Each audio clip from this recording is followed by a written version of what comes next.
बरसों लग जाता है जिसे अपना बनाने में, दर्द वही देते हैं इस जमाने में। अपनी आंसुओं को कैसे हम बयां करें, तकलीफ बड़ी होती है अब उसे भुलाने में।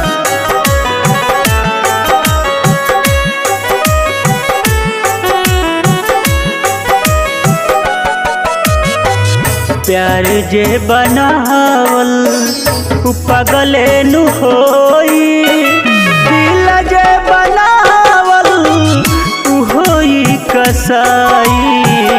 पहिले तनिक लगी बाद में बुझाई, मुहवा हो मोड़ी छोड़ी प्यार जब जाई।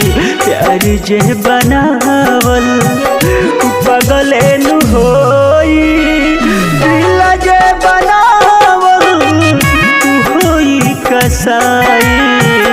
प्यार जे बनावल जो मुझे गम दिए उन्हें खुशी हमने दी, उसने धोखा दिया हमसे बेरुखी की, पर उससे सच्ची मोहब्बत हमने की।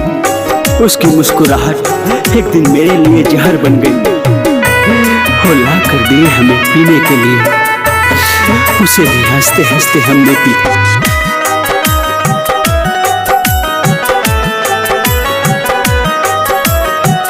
करेला नदानी दिल मानेला न बतिया, मीठा बड़ी लागे जब लड़ेला हो अखिया।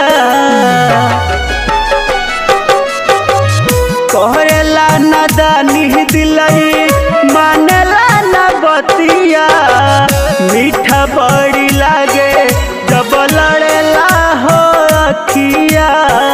नेह से भरल जियरा गावे प्रेम गीत हो, देखो पल न निक लागे प्यार से जुदाई। प्यार जे बनावल पगले नु होई, दिल जे बनावल होई कसाई। प्यार जे बनावल हम ख्वाब बनके तेरे सपनों में आएंगे, तेरी सांसों में समाकर तेरी धड़कन को धड़काएंगे। तुम लाख चाहोगी भुलाना हमें, हम तेरी आंखों में हमेशा नजर आएंगे, हमेशा नजर आएंगे।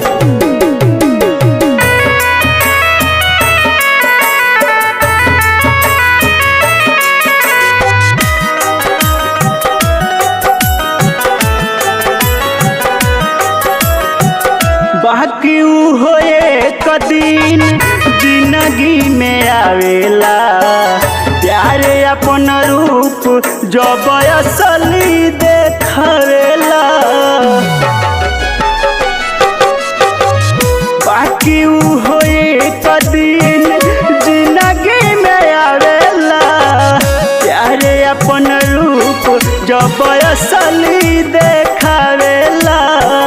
धर्मेंद्र बुलेटई है पवले प्यार में, गम के समुंदर में दर्द बेवफाई। प्यार जे बनावल पगले नु होई, दिल जे बनावल होई कसाई।